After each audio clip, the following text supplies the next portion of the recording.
اور ابھی کچھ نہیں، آگے چل کے دیکھنا، ابھی دجال تیاری کر رہا ہے اپنے آنے کی، اور دجالی طاقتیں دجال کے وہ بلانے کی اور اس کے استقبال کی تیاریاں کر رہی ہے۔ یہ غزہ اور اسرائیل کا کوئی جھگڑا نہیں ہے، یہ صرف اور صرف دجال کے آنے کی تیاریاں کر رہے ہیں کہ جب تک گریٹر اسرائیل نہیں بنے گا، جس کے نقشے کے اندر تمام عرب ممالک بھی ہیں، اور یہ ترکی کا بھی بہت بڑا حصہ ہے، اور مکہ اور مدینہ منورہ زادہم اللہ شرفا وعظما، ان دو شہروں کو چھوڑ کر کے سعودیہ کا بھی بڑا علاقہ، جزیرۃ العرب کا، اور یہ مصر اور شام، یہ سارے علاقے ہیں، ان کی کوشش یہ ہے کہ جب تک گریٹر اسرائیل نہیں بن جاتا ہے، وہ ہمارا بابا مسیح کذاب، وہ دجال نہیں آئے گا، اس لیے وہ طاقت کا استعمال کر رہے ہیں تاکہ چاروں طرف سے مسلم ممالک کو چھین کر اور اتنی بڑی سرحد بنا دی جائے اور مسجد اقصی کو گرا کر ہیکل سلیمانی میں تبدیل کر دیا جائے، اور اس کے بعد پھر دیکھیں کہ وہ منبر بنا کے تیار کیا جائے، اس کے اوپر براجمان ہوگا ہمارا مسیح۔ اس کی تیاری میں یہودی دنیا عیسائیت کو اپنے ساتھ لے کر کے کام کر رہی ہے، اور ہم اور آپ کہاں ہیں؟ اللہ سے ڈریں، توبہ کریں اللہ سے۔ یہ صرف مومنین کے ایمان کو چاچنے کے لیے ساری کی ساری کنڈیشنیں چل رہی ہیں، اور آگے چل کر کے حال یہ ہوگا کہ جب دجال کا خروج ہوگا، دجال نکلے گا، ظاہر ہوگا، وہ زندہ ہے، اسے بیڑیوں میں اللہ نے جکڑ رکھا ہے، اور تمیم داری رضی اللہ تعالیٰ عنہ ایک صحابی ہیں جنہوں نے اسے اپنی آنکھوں سے رسول اکرم صلی اللہ علیہ وسلم کے زمانے میں دیکھا تھا، اور دجال سے ان کی بات چیت بھی ہوئی، اور رسول اللہ کے بارے میں دجال نے بہت سے سوالات بھی کیے تھے، اور اخیر میں یوں کہا تھا تمیم داری سے کہ تمیم جاؤ، عافیت اسی میں ہے۔ اس وقت تک تمیم داری مسلمان نہیں ہوئے تھے، عیسائی اور نصرانی تھے۔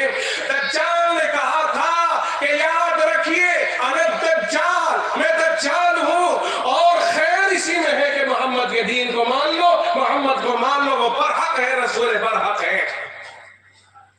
تمیم داری جب وہاں سے واپس آئے اور مدینے میں اس بات کا ذکر کیا تو صحابہ نے کہا 3 دن پہلے رسول اکرم صلی اللہ علیہ وسلم نے ہمیں دجال کے بارے میں پوری تفصیلات سنا دی ہیں۔ تمیم داری کو اور حیرت ہوگی، اور اسی وقت میں کلمہ پڑھ کر کے عیسائیت کے سے اسلام میں داخل ہوا۔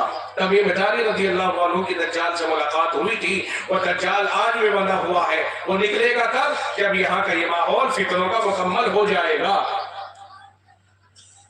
اور صرف ایمان کی جانچ کے لیے یہ سب کچھ ہوگا کہ اللہ دیکھے گا ایمان کس میں ہے، کیونکہ ساری خدائی طاقتیں جو بظاہر آنکھوں سے نظر آنے والی ہیں وہ دجال کے قبضے میں اللہ تعالیٰ ظاہر کر دے گا۔ شیطانوں کا اتنا بڑا ٹولہ اس کے ساتھ ہوگا کہ جس طرح وہ کہے گا شیطان وہی شکل بنا کر کے لوگوں کو پاگل بنائے، وہ کہے گا میں خدا ہوں، لوگ کہیں گے تو خدا کیسا؟ وہ کہیں گے کہ جو تم کیا چاہتے ہو کہ صاحب ہمارے باپ دادا مرے پڑے ہیں تو اسے زندہ کر دے تو ہم تجھے خدا مان لے۔ قبرستان میں جا کر کے کہے گا تم بیزنی میرے حکم سے کھڑے ہو جاؤ، چنانچہ جسے چاہے گا اسی کو کھڑا کر دے گا، اور وہ دیکھیں گے کہ ہاں یہ میرا ابا ہے، میں نے اس کو دفن کیا تھا، اچھا صاحب کیا بس لیٹ لیا، دیکھ لیا ہے نہیں میں خدا ہوں، زندہ کر دیا ہے، کہا ٹھیک ہے تو ہی ہے خدا، گیا ایمان۔ سارا دار و مدار ایمان کی جانچ کے اوپر ہے، ایک طرف جہنم اور ایک طرف جنت۔